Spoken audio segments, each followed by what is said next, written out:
नमस्कार, नई परख के राष्ट्रीय मुद्दा कार्यक्रम के साप्ताहिक अंक में आपका स्वागत है। और आज हमारे साथ पिछले हफ्ते की तरह आनंद वर्धन जी और प्रोफेसर अभय कुमार दुबे जी हैं और हम इनसे देश की राजनीति के बारे में कुछ प्रश्न करेंगे। शुरुआत में करना चाहूँगा आनंद वर्धन जी आपसे कि ये जो इंडिया गठबंधन में जो चीज़ें चल रही हैं, जैसे आज बड़ा ही एक रोचक बयान दिखा अखिलेश यादव का, बड़े होते हैं तो। और कांग्रेस का दावा है कि हम तो बुलाते हैं, सबको औपचारिक रूप से भेजा गया है निमंत्रण। तो ये क्या उनके बीच के में जो विश्वास है उसकी कमी को दिखाता है या कोई रणनीति है? कुल मिलाकर इंडिया गठबंधन की वर्तमान हालात को हम कैसे देख सकते हैं, कैसे समझ सकते हैं? नहीं, मुझे 2 चीज़ें लगती हैं कि जो गठबंधन की जहाँ तक बात हो है अ, एक तो संवाद वाले में अ, अखिलेश यादव जी और राहुल गांधी जी, 2 लोग व्यक्तिगत लेवल के जब संवाद होते हैं, तो मैं इनको बहुत अच्छा कम्युनिकेटर नहीं मानता हूँ। अ, ब अभय जी के ज़माने के कुछ हम लोगों के ऐसे नेता रहे थे, अक्रॉस पार्टी लाइन, वो किसी भी पार्टी में हो, डट के एक-दूसरे के विरोधी होते थे, लेकिन संवादहीनता नहीं थी। एक तो इन लोग में संवाद नहीं होता है। खराब बात ये है कि अगर आप विपक्ष के हैं, आप अ, कायदे से ये होना चाहिए कि हर हफ्ते आप फ़ोन उठा के इतनी चीज़ें हो रही हैं, आपके कष्ट जिसको कहते हैं ना दुःख-दर्द में फ़ोन करके पूछ लिया, भई ये क्या है? तो एक तो ये है। दूसरा जो मुझे लग रहा है कि शायद भारत जोड़ो यात्रा में मैं व्यक्तिगत रूप से बताऊँ, बीजेपी को जितनी दिक्कत हो रही है, उसके आस-पास की दिक्कत बाकी गठबंधन के कुछ सदस्यों को भी हो रही है। उसके कारण स्पष्ट हैं, वो एक ही कारण है जो मुझे लगता है, वो जो अल्पसंख्यक वोट है, वो उसकी दावेदारी सबको लगता था कि मेरे पास सबसे ज़्यादा होगा। कहीं से उनको ये दिक्कत लगती है कि अगर कांग्रेस थोड़ा-सा भी जीवित हो जाती, उत्तर प्रदेश में 1.5% पे वो जीवित होके कहाँ पहुँचेगी, ये एक डिबेट का विषय हो सकता है कि 1.5% से अगर 3% हो जाए तो 100% तो उसकी बढ़ोतरी है। लेकिन 1.5% से 15% होगी, इसमें डाउट है सबको। मैं सिर्फ इस बात को इसलिए कह रहा हूँ कि मुश्किल उस अल्पसंख्यक वोट को है।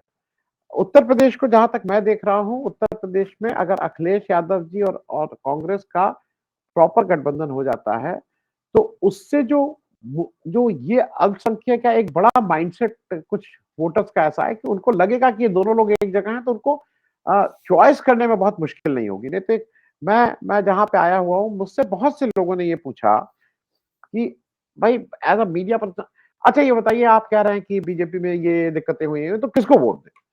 तो अब आप ये ट्रैप भी आप जैसे ही कहिए कि इसको वोट दीजिए तो लगता है कि उस पार्टी के स्पोक्स पर्सन, हमने कहा जो सबसे अच्छा कैंडिडेट हो उसको वोट दीजिए, इर्रिस्पेक्टिव ऑफ पार्टी लाइन। लोगों को ये समझ में नहीं आता। उनको समझ में आता है नहीं, नहीं, नहीं, आप ये बताइए हम वोट किसको दें, सबसे अच्छे से क्या मतलब है? तो पहली चीज़ तो मुझे ये लग रही है कि अगर आम वोटर जो बीजेपी के विपक्ष में वोट देना चाहता है, उसको चॉइस क्लियर अगर मिल जाएगी तो उसके लिए थोड़ा आसानी होगी। ये हर स्टेट में लागू नहीं होगा, लेकिन ज़्यादातर स्टेट में ये स्थिति होगी, एक-आध स्टेट एक्सेप्शन हो सकती है। दूसरा मुझे लग रहा है कि जो भी इस समय अखिलेश जी कह रहे हैं या अधीर रंजन जी जो जिसके लिए कांग्रेस के भी लोग ये कहें कि उन्होंने बहुत अपनी सीमा से ज़्यादा बात कर रहे हैं, ये पोस्चरिंग की भी बात है। अगर कांग्रेस को 11 ही सीटों पे बाँधना है, तो अखिलेश जी को एक इस तरह का पोस्चर लेना होगा। दूसरा, अखिलेश जी की एक दिक्कत और है कि जैसा कांग्रेस से वो बार-बार पूछते हैं कि आप क्या बीएसपी से लाइन ऑफ कम्युनिकेशन खोले हुए हैं? तो कांग्रेस के अधिकृत सूत्र उनसे कहते हैं कि नहीं, नहीं हमारा कोई लाइन ऑफ कम्युनिकेशन नहीं, हम आपके साथ करेंगे, बीएसपी से कोई मतलब नहीं। लेकिन ये भी कहीं न कहीं खबर आती रहती है कि भई वो बीएसपी से उनका कुछ वार्ता चल रही है, कुछ बीजेपी के मतलब कांग्रेस के काफ़ी नेता ये चाहते हैं कि बीजेपी को भी इस गठबंधन में ले आया जाए। मुझे लगता है कि एक तो विश्वास की कमी है। अखिलेश यादव को पहली बात ये विश्वास कांग्रेस को दिलाना पड़ेगा कि अगर हम किसी भी दल को लाते हैं, वो चाहे बीएसपी, तो वो हम आपकी कॉस्ट में नहीं लाएँगे। अंतिम निर्णय आपका होगा, आप उसको वो करिएगा, लेकिन हमारी राय में इंडिया गठबंधन में अगर ये दल आ जाते हैं, तो उस वोटर को थोड़ी सहूलियत होगी। ये कम्युनिकेशन नहीं हो पा रहा है। वो कम्युनिकेशन हो रहा है कि मुझे छोटा करने के लिए, उनको छोटा करने के लिए थोड़ा इनसिक्योरिटी भी है। मतलब क्षेत्रीय दलों की इनसिक्योरिटी तो थोड़ा ज़्यादा भी रहेगी।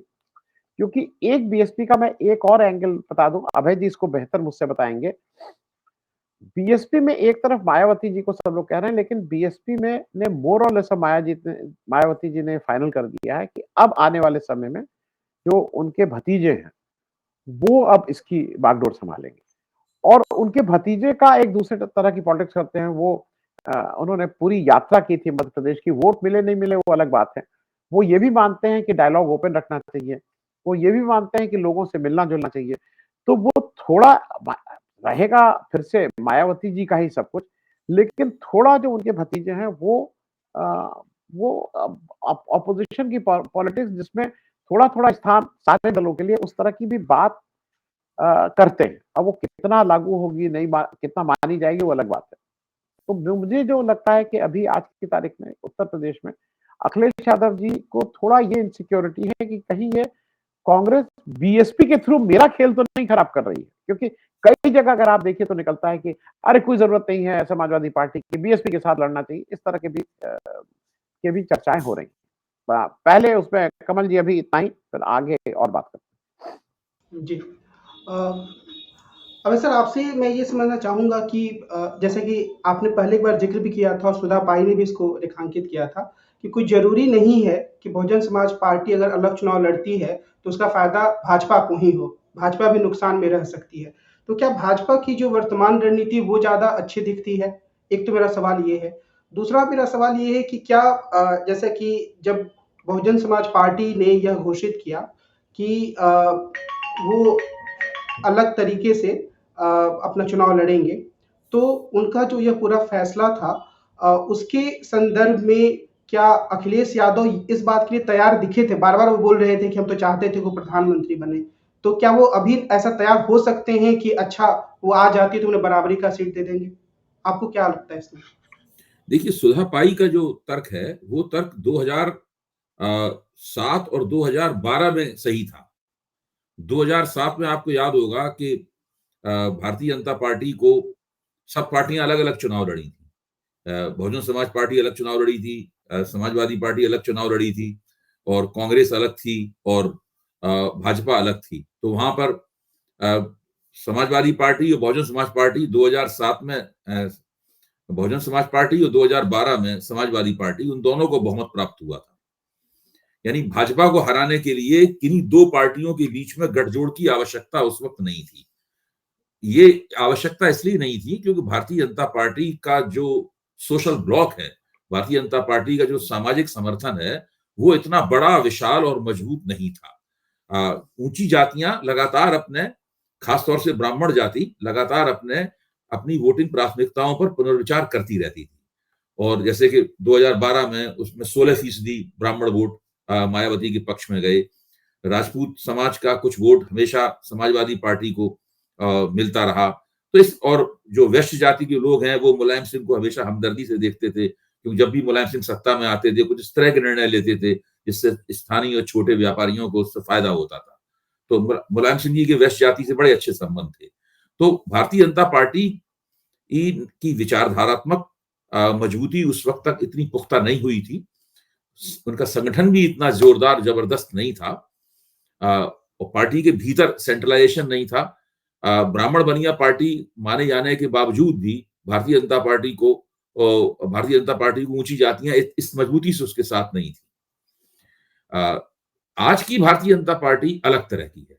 आज भाजपा की स्थिति यह है कि जो द्विज जातियां हैं और द्विज मानसिकता की जातियां हैं, इनमें आप कायस्थों को जोड़ लीजिए, इनमें आप भूमिहारों को जोड़ लीजिए, वो बहुत ही दृढ़ता से भारतीय जनता पार्टी के साथ, किसी कीमत पर उनके 80% से ज्यादा वोट जो है वो भाजपा को मिलते हैं।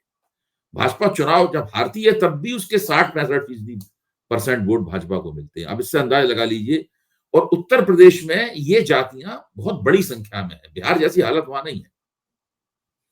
उत्तर प्रदेश में ये जातियां सब मिला दी जाए तो करीब 30% का वोटिंग ब्लॉक बन जाता है। तो भाजपा अपना हर चुनावी कदम की शुरुआत 30% वोटों के साथ करती है, और ये 30% वोट किसी दूसरी पार्टी को हमदर्दी की निगाह से भी नहीं देखते कतई। अंतिम बार उन्होंने मायावती को हमदर्दी की निगाह से देखा था 2012 में।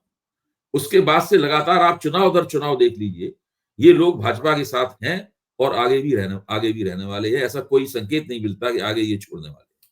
पिछले विधानसभा चुनाव में चर्चा हुई थी कि ब्राह्मण नाराज है, और नाराज थे भी। हम लोगों के पास तमाम फोन आते थे इलाके से, वो सब नाराजगी भी दिखती थी। लेकिन एन मौके पे उन्होंने अपनी नाराजगी छोड़ दी और कहा जो कुछ दिक्कत होगी देखा जाएगा, लेकिन हम भाजपा को ही वोट करेंगे। एन मौके पर उन्होंने सारे वोट भाजपा को दे दिए, सब जो उम्मीदें की जा रही थी वो सारी उम्मीदें गलत निकली।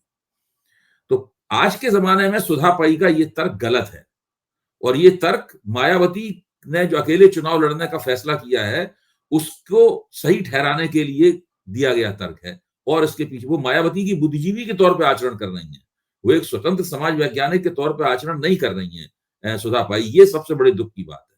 उनके लेखन को, उनके शोध को पढ़ के हम सब लोगों ने काफी सीखा है, मैं उनकी बड़ी इज्जत करता हूं, लेकिन ये जो उन्होंने तर्क दिया है ये तर्क उचित नहीं है। आज अगर मायावती अकेले चुनाव लड़ेंगी तो मायावती की कोई किसी किस्म की दावेदारी ही नहीं बनेगी किसी भी निर्वाचन क्षेत्र में। कुछ एक निर्वाचन क्षेत्रों को छोड़कर जहां पे उनका बहुत उम्मीदवार प्रभावी होगा उसको छोड़कर बाकी कहीं कोई दावेदारी नहीं बनेगी। और ये लोकसभा का चुनाव है, इसमें एक ऐसी पार्टी के प्रति आमतौर पर लोगों का ज्यादा आकर्षण होता है जो कि केंद्र में स्थायी सरकार देने जा रही हो, या जिसका दावा हो कि वो केंद्र में स्थायी सरकार देगी, उसके पास एक मजबूत चेहरा हो प्रधानमंत्री पद के लिए, जो कि नरेंद्र मोदी हैं। तो ऐसे में हर वो वोटर जो जिसकी पार्टी निष्ठाएं पहले से सुनिश्चित नहीं है, उस ज्यादा संभावना यह है कि वो मोदी जी की तरफ झुक जाएगा आखिर में वोट देते समय।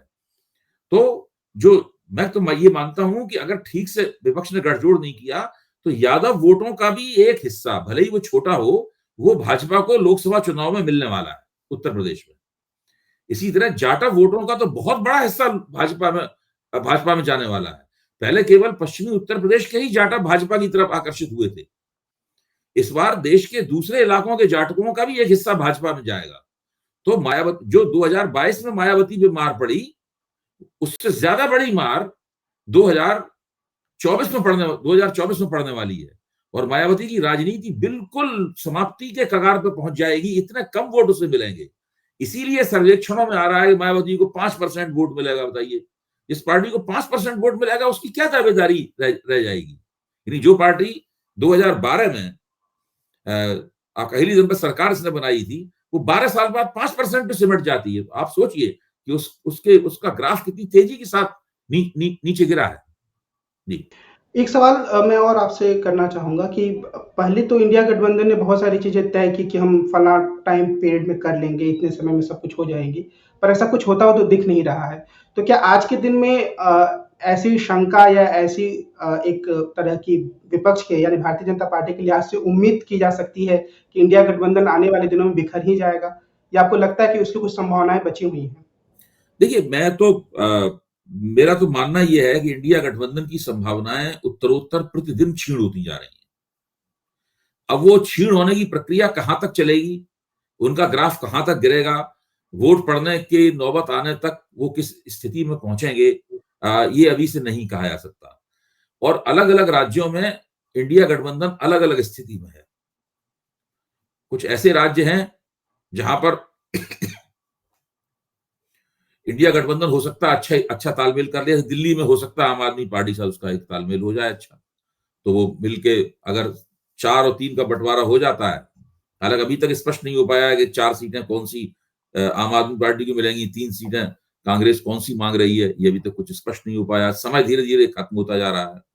पंजाब में अगर गठबंधन नहीं होता है तो और भी अच्छी बात है। मैं प्रगट सिंह की इस बात से सहमत हूं, प्रगट सिंह की, कि जो चौथे नंबर की पार्टी है उस पार्टी के खिलाफ पहले और दूसरे नंबर की पार्टी क्यों आपस में गठजोड़ करें।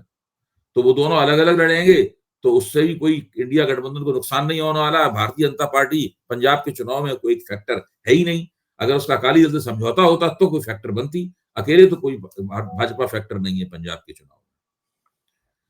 अब इसी तरीके से उड़ीसा में क्या स्थिति बनेगी, आंध्र प्रदेश की स्थिति काफी पेचीदा किस्म की है।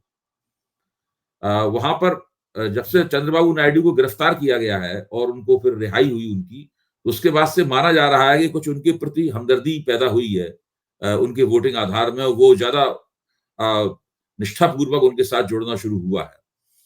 इधर इनकी सरकार के खिलाफ, जगन मोहन रेड्डी की सरकार के खिलाफ एंटी इनकम्बेंसी भी है, और इनकी बहन जो है वो कांग्रेस की नेता बन गई है। जो रेड्डी सरकार के खिलाफ उन्होंने, अपने भाई की सरकार के खिलाफ उन्होंने अभियान भी चला दिया है।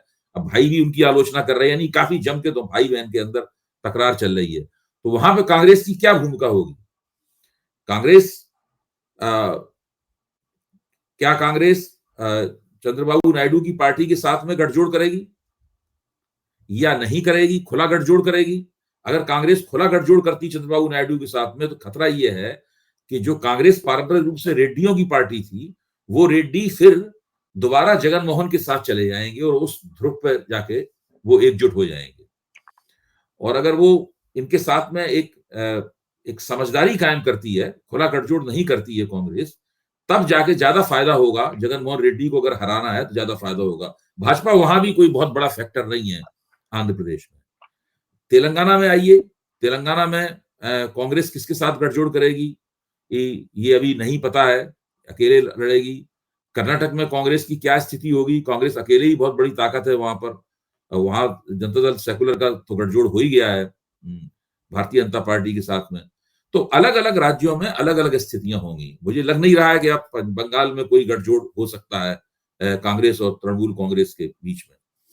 तो अलग अलग राज्यों में अलग अलग स्थितियां होंगी और हम लोग, मेरे ख्याल से फरवरी जब खत्म हो जाए तब जाके हमारे सामने पूरी तस्वीर साफ होगी कि जो गैर भाजपा राजनीति है उसकी शक्ल क्या होने जा रही है। क्योंकि अब सब इंडिया गठजोड़ कहने की बजाय हम लोगों को, मुझे लगता है, गैर भाजपा राजनीति कहना शुरू कर देना चाहिए। आनंद सर, अगर इस रूप में ही जिसे अब सर गैर भाजपा राजनीति कर रहे हैं, उसी रूप में विपक्ष अगले चुनाव में आगे जाता है, तो क्या उसके लिए बहुत नुकसान की स्थिति होगी? क्योंकि आखिरकार गठबंधन इंडिया के रूप में तो कुछ ही राज्यों में बनना था, उत्तर प्रदेश और पश्चिम बंगाल में नहीं बन रहा है, यही स्थिति है। बाकी जो स्थिति पहले थी वैसे ही है। आपको क्या लगता है?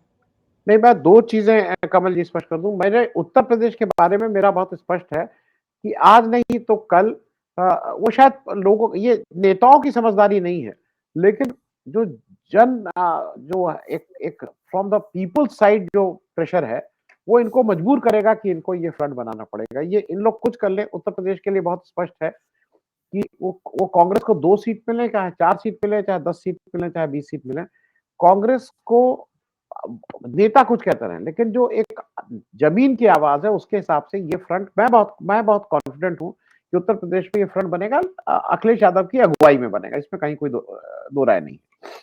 ये इसके बिना होगा नहीं इलेक्शन। और मैं ये बात मानता हूं अभय जी की कि थोड़ी देर के लिए अगर मैं मान, हालांकि मैं अगर केवल इस बात के लिए, मतलब डिस्कशन के लिए मान लें कि ये गठबंधन नहीं है, तो चुनाव होने से पहले इंडिया अलायंस जो है वो चुनाव हार चुका होगा। इसको कहीं इफ एंड बट के साथ मैं नहीं कर रहा। बंगाल में थोड़ी स्थिति फर्क यह है कि बंगाल में ममता दीदी अकेले लड़ने के से बीजेपी की 18 से सीटें कम करती हैं, या किस तरह से अगर बीजेपी की 18 सीटें किसी भी फॉर्मूले से कम हो रही हैं, तो वो शायद एक बड़ी कामयाबी होगी इंडिया गठबंधन की उसको रोकने में। और आज कई परमुटेशन कॉम्बिनेशन के बाद ये लगता है कि ममता बनर्जी अकेले लड़ें या या इंडियन गठबंधन के साथ लड़ें, 1 on 1 लड़ें, 2 ही सीट पे लड़ें, लेकिन शायद बीजेपी की 18 से सीटें कम होंगी जो उनके इस समय वहां से वो ये मेरा वो है। मैं अभय जी एक चीज लेकिन आपसे समझना और चाह रहा हूं, मैं भी जरा समझना चाह रहा हूं। आज जब निर्वाचित एमएलए जहां पे जहां पे विपक्ष की सरकार है, उनको अपने एमएलए को बचाने के लिए अपने राज्य से ले जाके दूसरे राज्य में चार्टर प्लेन करके तुमको, मतलब इसमें रखना पड़ रहा है, प्रोटेक्ट करके रखना पड़ रहा है कि ये लोग आके डराना, धमकाना, लालच देना, वो जितने तरह के हथकंडे होते हैं, चाहे वो ईडी, सीबीआई, पैसा, जो सब तरह के होते हैं, वो बीजेपी ना करे। मुझे ऐसा लगता है कि उम्मीदवारों के नाम की घोषणा अभी नहीं करनी चाहिए। क्षेत्र जरूर फाइनल हो जाने चाहिए कि 80 में अगर 10 सीट कांग्रेस को लड़नी है, 70 सीट इनको लड़नी है, तो 70-80 हो जाए, क्षेत्र तय हो जाए कि भाई ये कांग्रेस का क्षेत्र रहेगा, ये इनका रहेगा। वो ये बात मैं इसलिए कह रहा हूं अभय जी कि ये तो बीजेपी की जिस तरह की पॉलिटिक्स है, और आज की तारीख में इसको कोई कुछ बोलता ही नहीं है। जिस तरह से कर्नाटक में एक सरकार गिराई, मध्य प्रदेश में गिराई, या कहीं भी ये अब ये विषय ही नहीं रहता है चुनाव में कि इन्होंने इस तरह से सरकार गिराई थी। इन्होंने जनमत की रिस्पेक्ट नहीं की थी। मेरे हिसाब से आप बीजेपी को बिल्कुल एक साफ-साफ टारगेट दे रहे हैं, और मैं ये बात इसलिए कह रहा हूं अभय जी, मैं उस व्यक्ति का नाम तुरंत भूल रहा हूं। ये या तो गाजियाबाद से थे या उसके वेस्टर्न यूपी के कहीं थे। मुझे ठीक से याद है 2014 में कांग्रेस के जो कैंडिडेट थे, उन्होंने जब शुरू हो गया नॉमिनेशन, और जब नॉमिनेशन की डेट खत्म, मतलब नॉमिनेशन की डेट खत्म हो गई, तब उन्होंने विड्रॉ कर लिया था और बीजेपी से पैसा लेके किया था। मैं नाम तुरंत मुझे नहीं याद है, लेकिन तो ये तो बीजेपी आज भी कर सकती है अगर, और ये चुनाव व्यवसायी हो गए हैं। मैं किसी के आया हूं, ये नेताजी, कुछ दो चार नेताजी आए, फिर वो जो जैसा तामझाम था भाई, मैंने भी कहा भाई नहीं, इनके असल में कोयला की खदान है इनकी, तो नेताजी कम है, कोयला की खदान को प्रोटेक्ट करने के लिए वो वहां के मतलब मैं कहना ये चाह रहा हूं कि नेता के वेश में सारे बिजनेसमैन ने अब वो नेता का वेश धारण कर लिया है।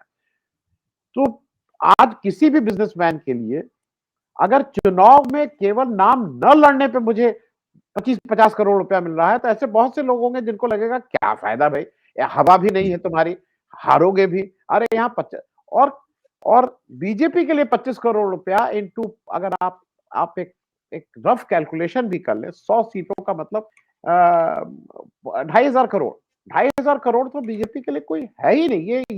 ये तो भूल ही जाएंगे जब जब जब बहुत से इवेंट में इतना पैसा खर्च कर देते हैं। तो मुझे लगता है अभय जी कि अभी शायद उम्मीदवारों को एज अ स्ट्रेटेजी नाम नहीं बोलना चाहिए, लेकिन क्षेत्र जरूर फाइनल हो जाने चाहिए कि भाई ये आप यहां से लड़ेंगे, आप यहां से लड़ेंगे। और जितना मेरी जानकारी है, उत्तर प्रदेश में 11 सीटें जो वो कांग्रेस के लिए छोड़ रही है, वो उन्होंने सीटें बता दी हैं कौन कौन सी हम सीटें छोड़ना है। और उसको लेके सिर्फ एक जगह, और जो 16 सीटें उन्होंने अनाउंस की हैं, उसमें एक फर्रुखाबाद की बात सिर्फ है, जिसमें वो अपने पुराने मंत्री, हाँ, मंत्री जी जो हैं, उनकी बात को कहीं आप कर सकते हैं, लेकिन बाकी सारी सीटें सपा की सीटें हैं, वो सपा को लड़ना चाहिए था। फर्रुखाबाद की सीट पे भी कोई कांग्रेस सेकंड नंबर पे नहीं थी, लेकिन चूंकि पुराने नेता हैं, उनका थोड़ा सम्मान रखना चाहिए, इस नाते कह सकती है कांग्रेस। पर एज अ स्ट्रेटेजी अभी अभी लोगों के नाम डिक्लेयर नहीं करने चाहिए मेरे हिसाब से। जिस 10 मार्च को, 8 मार्च को जब भी डिक्लेयर हो जाए, आचार संहिता लग जाए, उसके बाद ये सब डिक्लेयर करना, तब थोड़ा। नहीं, मैं आपकी बात से सहमत हूँ। मैं आपकी बात, आपने जो बात कही है, मैं भी इसके ऊपर सोच रहा था। मुझे लगता है कि आपने ये ठीक ही कहा, निर्वाचन क्षेत्र तय हो जाए, अभी उम्मीदवारों का नाम घोषित ना किया जाए। कि अगर उम्मीदवारों को नाम घोषित किया जाएगा तो भारतीय जनता पार्टी कुछ का कुछ कर सकती है। क्योंकि अगर भाजपा को लगा कि बहुत ही तगड़ा उम्मीदवार है, हमारा नुकसान हो सकता है, या इसकी वजह से कोई और जीत जाए, ये खुद ही नहीं जीता, इसकी वजह से कोई और जीत जाएगा है, तो भाजपा फिर उसको किसी भी तरीके से कुछ का कुछ कर देगी उस पूरी स्थिति में, और उसको टिकट देने वाली पार्टी खड़ी देखती रह जाएगी। नहीं, मैं आपकी इस बात से बिल्कुल सहमत हूँ। और मेरा तो कहना सिर्फ ये था कि अगर अखिलेश ने 11 निर्वाचन क्षेत्र बता दिए हैं कि ये 11 निर्वाचन क्षेत्र आपके लिए हमने छोड़े हैं, तो कांग्रेस को फटाफट सोचकर ये निर्णय दे देना चाहिए कि इसमें कितने निर्वाचन क्षेत्रों पे वो राजी है और कितने निर्वाचन क्षेत्रों पर राजी नहीं है। उसमें फर्रुखाबाद का क्षेत्र भी हो सकता है। इसके ऊपर अभी हम बहस चला रहे हैं। हम 10 पे राजी हैं, लेकिन ये 11वां हमारे समझ में नहीं आ रहा है, ये सलमान खुर्शीद के लिए छोड़ दो, है। इस प्रकार की बात हो सकती है। लेकिन कहीं भी अभी तक देखिए, आज 3 तारीख हो गई कि 4 तारीख हो गई, आज 4 तारीख हो गई, आज 4 तारीख हो गई, और 4 तारीख तक एक भी किसी भी राज्य में विपक्ष का तालमेल नहीं हो पाया है। आप किसी भी राज्य में जहां तालमेल होने की बहुत संभावना है, वहां भी तालमेल अंतिम रूप नहीं मिला है किसी चीज को। तो ये कब तक ये प्रक्रिया चलती है? जब तक आप इसको अंतिम रूप नहीं देंगे, तब तक उसके ऊपर सवाल उठते रहेंगे, तब तक नई नई महत्वाकांक्षाएं सामने आती रहेंगी, तब तक कोई ना कोई वक्तव्य दे देगा, फिर एक नई देखिए, आजकल मीडिया के जरिए भी तो राजनीति को प्रभावित किया जाता है, संसाधित किया जाता है, और ये एक सिक्का बंद हथकंडा बन चुका है कि आप किसी दूसरे पार्टी के, दूसरे गठजोड़ के जो अंतर्विरोध हैं, उनके जो विरोधाभास हैं, उनको आप हवा दें, उकसावा दें, जो छोटी बात है उसको बड़ा करके दिखाएं, एक नैरेटिव बनाएं। तो ये सब चीजें भी आपको देखना चाहिए। आप जितने नियोजित तरीके से, और जिसे कहते हैं ना, ये कि बिल्कुल मजबूत कदमों से इन लोगों को आगे बढ़ना चाहिए था और विपक्षी एकता करने की क्रमवार तैयारी करनी चाहिए थी, वो इन्होंने नहीं की है, और इसलिए इनके बार इनको नुकसान हो रहा है। इनकी हवा बनने से पहले ही बिगड़ जाती है, ये समस्या है। जी, नहीं, मैं कमल जी, मैं बोल लूं 1 मिनट? जी बोलिए। बिल्कुल। मेरा अभय जी, मेरा कहना है कि एक नहीं 50 छोटे छोटे फॉर्मूले हैं, कुछ मत करिए। अखिलेश यादव जी से आग्रह करिए कि भाई एक ज्वाइंट प्रेस कॉन्फ्रेंस कर ले रहे हैं, हमारे यहाँ के इंचार्ज अविनाश पांडे या जो भी हैं, उनको बिठा दीजिए भाई, ठीक है, अजय राय के साथ नहीं पड़ती, अविनाश पांडे उनसे सीनियर हैं, general secretary in charge Uttar Pradesh, और अखिलेश यादव की प्रेस कॉन्फ्रेंस में केवल वो बैठ जाएं, बाकी कुछ करने की जरूरत ही नहीं, अखिलेश यादव को बोलने दीजिए। तो आप एक जनरल संदेश तो बिल्कुल ही भेज देंगे। एक तो चीज मुझे लगती है कि यहाँ पे लोग बिल्कुल पिछड़ रहे हैं, और उसके उसके जो भी कारण। दूसरा मुझे लगता है अभय जी कि एक, अगर आपको याद हो, मणिशंकर अय्यर ने मोदी जी के लिए ये कहा था कि इन्होंने ये जो काम किया है ये नीचता वाला है। उन्होंने कभी मोदी जी को नीच नहीं कहा था, उन्होंने उस काम की व्याख्या करते उसको नीचता का काम। मोदी जी के पूरा ले उड़े थे उसको कि नीच बोला, नीच बोला, नीच, और पूरे इलेक्शन में वो नीच का नैरेटिव सेट हो गया था और ये तय कर दिया कि आज की तारीख में पूरा इंडिया गठबंधन, और चूंकि उसकी सबसे बड़ी पार्टी कांग्रेस है तो कांग्रेस की जिम्मेदारी सबसे ज्यादा, आदिवासियों पे जिस तरह से हमला हुआ है हेमंत सोरेन पे, और ये आदिवासियों का वो जो सेक्टर है वो आप झारखंड, उड़ीसा, छत्तीसगढ़, ये एक्सटेंड हो रहा है, मध्य प्रदेश, ये आदिवासी, आप इसका कुछ कैपिटलाइज ही नहीं कर पाए, आप हल्ला ही नहीं मचा रहे हैं। हेमंत सोरेन को जिस ढंग से अंदर रखा गया है, 5 दिन की रिमांड रखी गई है, सिविल मुकदमा है, कोई क्रिमिनल ऑफेंस नहीं है, कोई आपके यहाँ तो रेप के आरोपित हैं भाई बीजेपी में, आपके यहाँ रेप, हत्या, डकैती के आरोपी है, यहाँ कोई ये सिविल का मामला है, उस पे आप कोई हल्ला ही नहीं मचा पा रहे हैं, तो ये बिल्कुल फेल हो रहा है, और ये इंडिया गठबंधन की तरफ से ये इनिशिएट होना चाहिए था, जो भी उनका जो भी सिस्टम। जैसे कि आपने कहा है कि ये कि अविनाश पांडे बैठ जाएं उनके साथ, अविनाश पांडे कैसे बैठेंगे अखिलेश के साथ प्रेस कॉन्फ्रेंस में जब तक कि उनको केंद्र से हरी झंडी नहीं मिलेगी। तो अब जब केंद्र अब इसका मतलब है केंद्र हरी झंडी नहीं दे रहा है, केंद्र हरी झंडी दे देगा एक बार तो अजय राय भी लाइन में आ जाएंगे, अजय राय भी बैठ जाएंगे उस प्रेस कॉन्फ्रेंस में, फिर कोई दिक्कत, सलमान खुर्शीद, अजय राय और अविनाश पांडे तीनों बैठ जाएंगे अखिलेश के साथ में प्रेस कॉन्फ्रेंस में। मुश्किल यह है कि मैं बहुत ज्यादा केंद्रीकरण के खिलाफ रहता हूं हमेशा, लेकिन मैं ये भी मानता हूं कि जब तक केंद्र ठीक काम नहीं करता है तो फिर पार्टी में लोकतंत्र भी ठीक काम नहीं करता है। भाई आखिरकार डेमोक्रेसी जो है ना, वो प्रोसेस कहां से होगी? प्रोसेस एक सेंटर होगा ना, वहां से डेमोक्रेसी प्रोसेस होगी, वरना चीजें बिखर जाएंगी। तो मुझे लगता है कि कांग्रेस का केंद्र जैसा काम करना चाहिए वैसा काम नहीं कर रहा है कांग्रेस का केंद्र। वो सभी घटनाक्रम के ऊपर उसकी पकड़ मजबूत नहीं है, वो समीक्षा करके अपने हित में निर्णय ले पाने में चूकता है, उसमें इतनी देर लगा देता है उसमें कि सारी गड़बड़ियां हो जाती हैं। तो क्या अभी मौजूदा स्थिति में कमल, ये जो भ्रम है ना कि कांग्रेस, अगर ये केवल भ्रम है कि कांग्रेस बहुजन समाज पार्टी के साथ में एक बातचीत चला रही है, तो इसको तो इस गलतफहमी को दूर करने में कोई दिक्कत नहीं होनी चाहिए, बहुत ही सफाई के साथ और मजबूती के साथ इस गलतफहमी को दूर कर देना चाहिए। ये भी नहीं किया जाता है, सब चीजें ऐसे ही रखी जाती हैं, हवा में लटकी हुई हैं, धीरे धीरे आपस में उनका कोई तार ने उनमें बंधा नहीं है, आपस में टकरा रही हैं और उससे कुछ अजीब अजीब किस्म की ध्वनियां निकल रही हैं, ऐसा माहौल बन जाता है। लेकिन क्या ऐसा है कि कांग्रेस जो 11 सीटें उसे दी गई उससे संतुष्ट है या उसे और ज्यादा सीटों की उम्मीद है? शायद वो 18-20 सीटें चाहती हैं, ऐसी स्थिति है, शायद इसीलिए कांग्रेस इसको स्वीकार नहीं कर रही है। आप लोग को क्या लगता है? आप बताइए कमल जी 11 नहीं, अगर उसको 75 सीट भी देंगे तो कोई पार्टी नहीं कहेगी कि वो पार्टी कहेगी मेरा तो क्लेम 80 सीट पे था, आप क्यों लड़ रहे हैं? ममता बनर्जी तो कह रही है कि 2 सीट पे कांग्रेस को लड़ना चाहिए। मेरा कहना यह है कि कोई भी पार्टी सार्वजनिक रूप से कभी ये नहीं कहेगी कि एक्सेप्टेबल है, लेकिन मुझे ऐसा लगता है जो अभय जी कह रहे हैं, इसके लिए कोई आपको सार्वजनिक बयान की भी जरूरत नहीं है। हम सब लोग जानते हैं कि कांग्रेस में 2-3 ऐसे नेता हैं जिनकी आज भी क्रेडिटेबिलिटी है। मैं नाम से बोल रहा हूं, सोनिया गांधी, राहुल गांधी और खड़गे जी। ये 3 लोग अगर फोन उठा के राहुल गांधी को कह देते हैं भाई आप क्यों इन सब में परेशान है, अब वो कर रहा है, आपको हम कुछ अब टाइम दीजिए 10-5 दिन, we will sort it out, वो अपने आप ही चीजें खत्म हो जाएंगी। इसके लिए कोई सार्वजनिक बयान, कोई कांग्रेस से विज्ञप्ति या प्रेस कॉन्फ्रेंस की भी जरूरत नहीं है, लेकिन वो संवाद तो करना ही पड़ेगा। और सबसे बड़ी पार्टी होने के नाते आज हम सब लोग कांग्रेस को क्रिटिसाइज करते हैं कि हमको भी ये समझ में आता है कि अगर कांग्रेस नहीं कांग्रेस का उन 200 सीटों पे 205 या 203 सीटें हैं, वो एक मतलब वो सामने 232 सीट हैं जिसमें बीजेपी की 205 या 207 सीटें, कांग्रेस की 5 सीटें हैं 10 राज्यों में। कांग्रेस 10 राज्यों में जो मुख्य राज्य हैं उनमें 232 सीट में 5 सीट करके कांग्रेस सारी सीटों पे अखिलेश को लड़ने दे नहीं कर सकती है।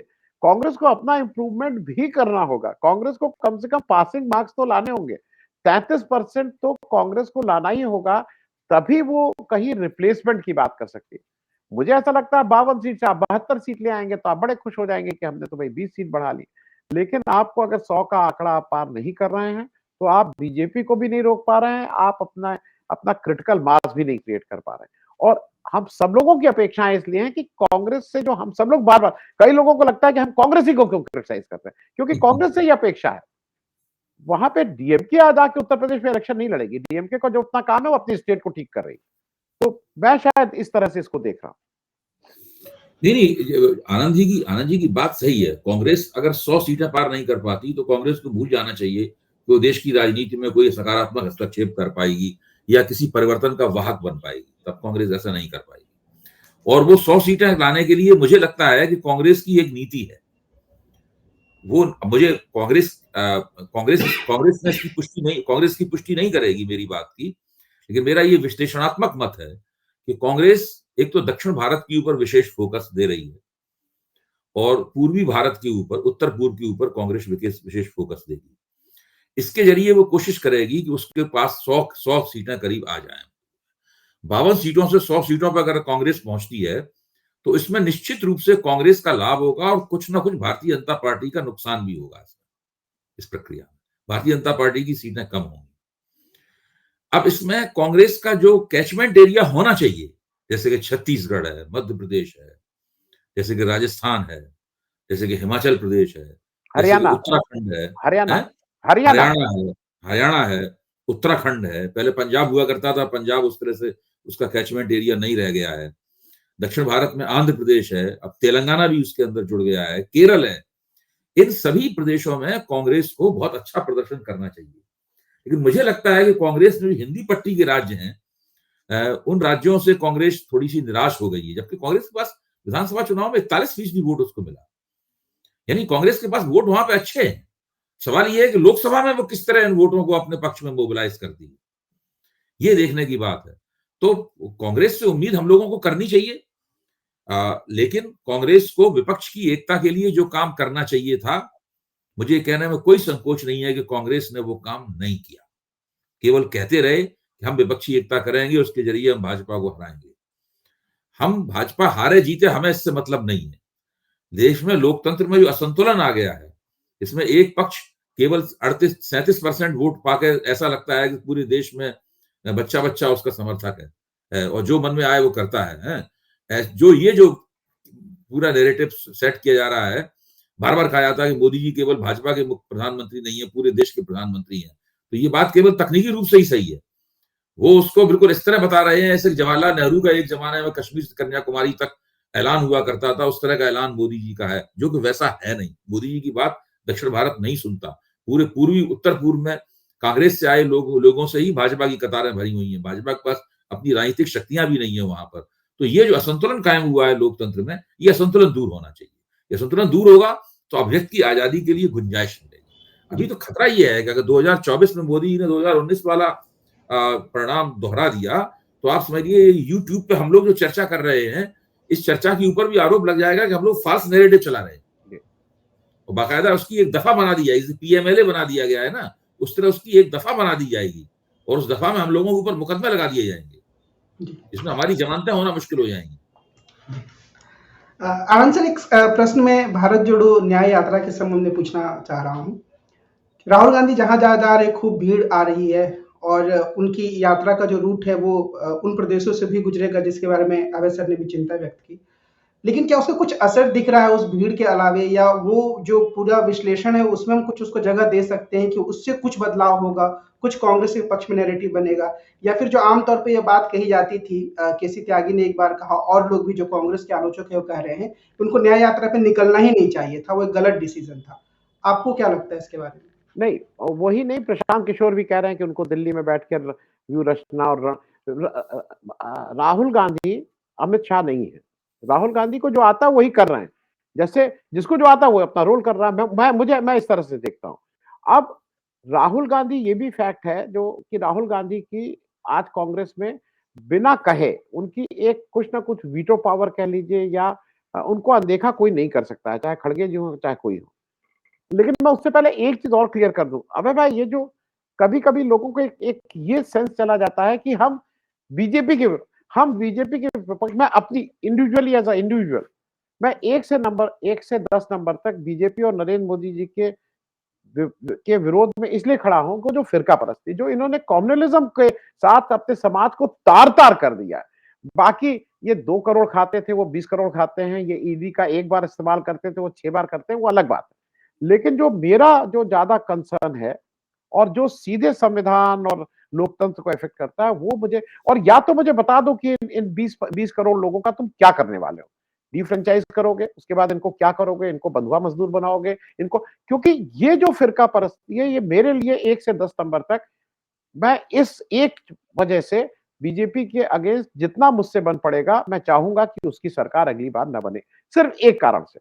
अब मैं इसलिए इसको क्लियर अभय भाई करना चाहता था, बहुत से लोगों को लगता है, अच्छा ये बताइए, अरे भाई हम क्या बताएँ भाई? मर्जी आपकी, वोट आप देते हो, लेकिन हम तो इसको हमारे हिसाब से देश के लिए बहुत खतरनाक है, जो फिरका परस्ती वाली बात है। कमल जी, मैं एक एक चीज़ जो भारत न्याय यात्रा का एक चीज़ ज़रूर बता दूँ। इतनी भीड़ आ रही है, कांग्रेस का संगठन भी नहीं है, भीड़ आ रही है, हो सकता है राहुल गांधी को देखने आ रही हो। लेकिन उसका एक पॉजिटिव इफेक्ट मैं बता दूं, जो मणिपुर जैसी जगह का बता दूं, जहां 2 सीट है, या 2 या 1 सीट है या 2 सीट है, जो भी है। वहां के लोगों को कम से कम ये कम्युनिकेशन तो हुआ है कि देश का नेतृत्व, क्योंकि जब डेमोक्रेसी लोकतंत्र की बात आती है तो पक्ष विपक्ष दोनों होता है। हमारी कोई तो सुध लेने वाला है, ठीक है, बीजेपी सुध नहीं ले रही है, मोदी जी नहीं ले रहे हैं, लेकिन विपक्षी पार्टी का एक बड़ा नेता हमारे यहाँ आ रहा है, कोई वो वहां जाके वो तुरंत कुछ कर पा रहे हैं नहीं है, लेकिन at least someone is going there addressing it. और मुझे लगता है कि हो सकता है कि वोट के टर्म्स में वो, क्योंकि माइतीज का वहां पे ज्यादा परसेंटेज है, और वो मैं चुनावी गणित पे नहीं आ रहा हूं, लेकिन कम से कम लोकतंत्र को कायम रखने के लिए, संविधान को कायम रखने के लिए राहुल गांधी की इस पहल में चुनाव में कितने वोट, और चुनाव का जीतना जरूरी है, मैं ये भी मान रहा हूं कि उसके बिना ये सारी चीजें बेमानी है। लेकिन एक काम में तो कहीं कोई विवाद नहीं है कि लोगों को लग रहा है कि कुछ नेताओं को ऐसे आना चाहिए, अभी नहीं निकलना चाहिए था, निकलना चाहिए था, लेकिन एक स्टैंडर्ड तो बना दे रहे हैं राहुल गांधी कि भैया तुम्हें जाना पड़ेगा जनता के पास, और उस संवाद को वो कितना इफेक्टिव होगा, वो कैसे होगा, वो एक अलग बात है। उसको उस गुडविल को वोट में कैसे जनरेट किया जाए, वो मेरे ख्याल में कांग्रेस पार्टी क्या कि टोटलिटी में उसकी उस समस्या का है, उसको देखना है। अगर बिहार में आज तेजस्वी यादव वहां पे नहीं जा पाते हैं, ईडी उनको बुला के रखती है, लेकिन उसकी गुडविल को वो यूज कर ले रहे हैं। चंपई सोरेन सुबह शपथ लेते हैं और शाम को अगर जाके वहां पे उस मंच पे साथ खड़े हो रहे हैं, तो झारखंड मुक्ति मोर्चा के भी 2 वोट बढ़ेंगे, कांग्रेस का भी शायद 1 वोट बढ़े, लेकिन ओवरऑल वो बीजेपी के वोट को कम करने की कोशिश जरूर है। तो भारत न्याय यात्रा को मुझे, जो भी इसको ये कहता है ना कि नहीं नहीं ये गलत टाइम था यात्रा का, मेरे हिसाब से यात्रा वो 12 घंटे तो चुनाव प्रचार ही कर रहे हैं, और चुनाव प्रचार में आदमी क्या करता है, लोगों के बीच जाता है, मिलता है, जुलता है, उसका वो एक दूसरे तरह का एक अच्छा इवेंट कर रहे हैं जिसपे जन तक पहुंचे। मैं इसको इस तरह से देख रहा हूँ। कमल जी। जी। 2 छोटे-छोटे सवाल मैं करूँगा, एक अभय सर से और एक आनंद सर आपसे। पहले अभय सर से सवाल कि ये जो झारखंड में कल फ्लोर टेस्ट है, विधानसभा में बहुमत साबित करेगी चंपई सोरेन की सरकार, और वहाँ से शायद वहाँ वो जो विधायक लोग हैं बस से यात्रा कर रहे हैं, प्लेन से नहीं कर रहे हैं, जो भी कारण हो। तो अगर चंपई सोरेन की सरकार फ्लोर टेस्ट पास कर लेती है, विधानसभा में अपना बहुमत साबित कर देती है, तो इस पूरे घटनाक्रम को जो झारखंड में हुआ, उसको हम भाजपा के संदर्भ में कैसे देखेंगे? भाजपा को क्या मिला? देखिए, अगर उन्होंने सफलतापूर्वक बिना किसी दिक्कत के बहुमत साबित कर दिया अपना, तो मैं कहूंगा कि ऑपरेशन लोटस फिलहाल झारखंड में पूरी तरीके से नाकाम हो गया। उसका दूसरा पार्ट भी विफल हो गया। पहला पार्ट तो यही था कि वो चंपई सोरेन को शपथ ही नहीं लेने देते, राज्यपाल उनको बुलाता ही नहीं, और दूसरा वो नहीं हो पाया तो क्योंकि उसी वक्त उसमें तोड़फोड़ शुरू हो जाती। जिन लोगों की चिट्ठी दी गई थी उनमें से कुछ लोग कहने लगते कि हम समर्थक नहीं है वगैरह वगैरह, और परिवार में जो फूट थी उस फूट का भी इस्तेमाल वो लोग करते। तो अगर बहुमत उन्होंने प्राप्त कर लिया, इसका मतलब है कि फिलहाल ऑपरेशन लोटस उसमें पूरी तरीके से नाकाम हो गया, और इसका बहुत बड़ा फायदा झारखंड मुक्ति मोर्चे के नेतृत्व वाले गठजोड़ को झारखंड में मिलेगा। जो झारखंड में 14 सीटें हैं, उनमें से 5 या 6 सीटें ऐसी हैं जो पूरी तरीके से आदिवासी सीटें हैं। और उसमें जो आदिवासी अस्मिता है पूरी, वो आदिवासी अस्मिता बड़ी मुखर होकर सामने, आदिवासी पहचान मुखर होकर सामने आई है। और हेमंत सोरेन, चंपई सोरेन, ये लोग उसके प्रवक्ता और पैरोकार बनके, नेता बनके उभरे हैं। इनका इसको उन लोकसभा चुनावों में उन आदिवासी सीटों के ऊपर काफी लाभ हो सकता है। और भारतीय जनता पार्टी को थोड़ी मुश्किल होगी, क्योंकि जो नैरेटिव इन लोगों ने सेट किया है ऑपरेशन लोटस के खिलाफ, वो नैरेटिव इन्हें मई में जब मतदान होगा उसमें फायदा पहुंचा सकता है। और भाजपा की स्थिति क्या है? भाजपा आज बहुत ही मजबूत स्थिति में है अपने प्रभाव क्षेत्र में और दूसरी जगहों पर भी, लेकिन उसकी ये मजबूती बड़ी क्षणभंगुर किस्म की हो जाती है जब किसी भी क्षेत्र में, उसके प्रभाव क्षेत्र में कहीं उसकी सीटों का नुकसान होने का अंदेशा होता है, क्योंकि उसके पास भरपाई करने के लिए कोई दूसरा राज्य उपलब्ध नहीं है। उसे हर हालत में जीतना ही जीतना है। अगर उसने पिछली बार जो जितनी सीटें झारखंड में जीती थी, अगर उसमें से मान लो 5 सीटें उसने इस बार कम जीती भाजपा ने, तो वो 5 सीटें और कहीं से नहीं मिलेंगी भाजपा को। वो 5 सीटें उसके खाते में कमी हो जाएंगी। जी। मैं एक चीज और बता दूं कमल जी, जो मेरे पास इंफॉर्मेशन है, वो हवाई यात्रा की जगह रोड से इसलिए आ रहे हैं कि आपको याद होगा कि जब ये सारे लोग जाके बैठ गए थे हवाई जहाज में, जो चार्टर प्लेन था, जिस सब रांची से हैदराबाद जाना था, तो उस दिन उन्होंने उस समय की सारी फ्लाइट ही कैंसिल कर दी गई। सिर्फ इन्हीं की नहीं, अब उसका कोई जहाज ही नहीं उड़ेगा, तो इनको फिर सबको वापस आना पड़ा। दूसरे समय इन लोगों ने भी कुछ गेम खेला, लोग जाके पहले बैठ गए, यहाँ शपथ हो रही थी, ये लोग उड़ा दिए गए। अब इन लोगों को खतरा यह है कि अगर ये जहाज में बैठ के आते हैं तो जहाज डाइवर्ट कर दिया जाएगा, और डाइवर्ट करके ये कोई बेंगलोर नहीं, ये हो सकता है अगर इनका बस चलेगा तो अमेरिका, नहीं तो कम से कम चंडीगढ़ अंडीगढ़ जहां पे इनकी सरकार है वो ले जाके असम गुवाहाटी में उतार देंगे, क्योंकि ये कैपेबल है। तो उनको ये भैया जहाज फिर तो ये कहीं के नहीं रह जाएंगे, वो फ्लोर टेस्ट ऐसे ही गिर जाएगा। तो ये दर्शकों, हाँ ये अबे भाई ये दर्शकों को भी समझना चाहिए, कौन सी सरकार है भाई, ये कोई तुम दुश्मन के साथ एक मोर्चा चल रहे हो क्या, कि वो जहाज से आज यात्रा करने में आदमी घबरा रहा है, चार्टर प्लेन, क्योंकि उसको डाइवर्ट कर दिया जाएगा कि अब यहाँ चलो।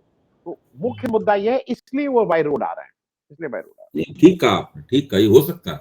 देखिए, सरकार अपनी अपनी राजनीतिक गोटी लाल करने के लिए आज के जमाने में भारतीय जनता पार्टी ऐसी जो राजनीतिक शक्ति है, वो किसी भी सीमा तक जा सकती है, और इस बात के प्रमाण कोई नहीं दे पाएगा कि ये किनकी वजह से प्लेन डाइवर्ट हुआ। एक आखिरी सवाल बिहार के बारे में। एक तो ये है कि बिहार की राजनीति अभी भी थोड़ी अस्थिर सी लग रही है, तो उस पर मैं आप दोनों लोगों की टिप्पणियां चाहूंगा।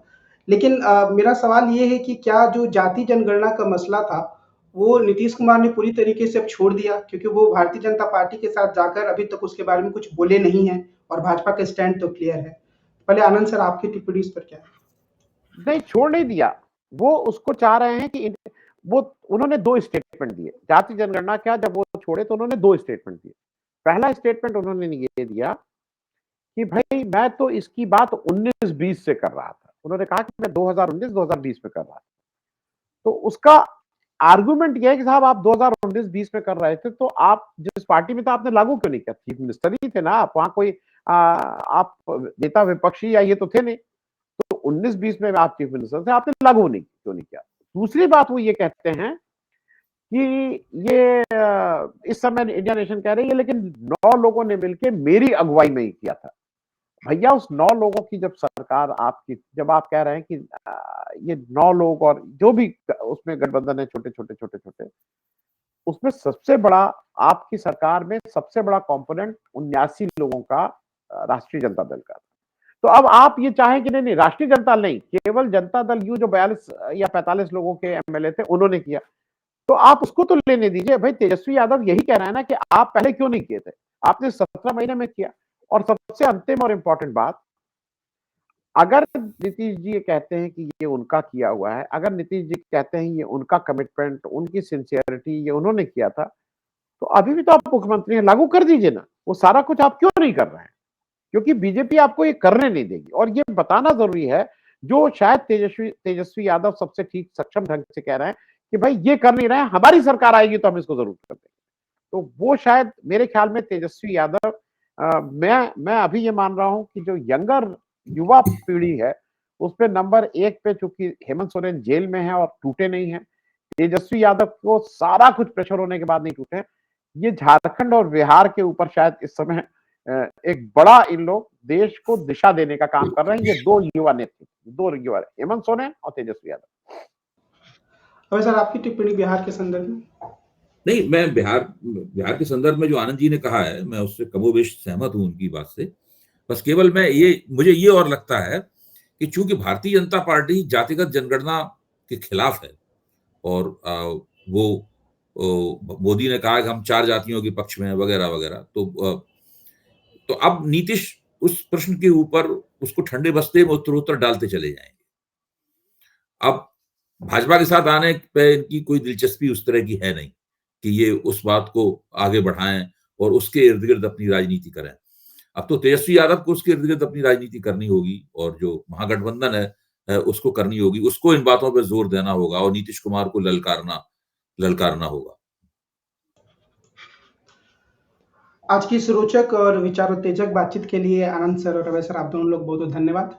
हम अगले हफ्ते फिर मिलेंगे और देश की राजनीति से जुड़े कुछ महत्वपूर्ण प्रश्नों पर आनंद वर्धन जी और अभय जी से बातचीत करेंगे। आज की बातचीत के लिए आप दोनों लोगों को धन्यवाद। बातचीत हम ये समाप्त करते हैं। नमस्कार। Thank you.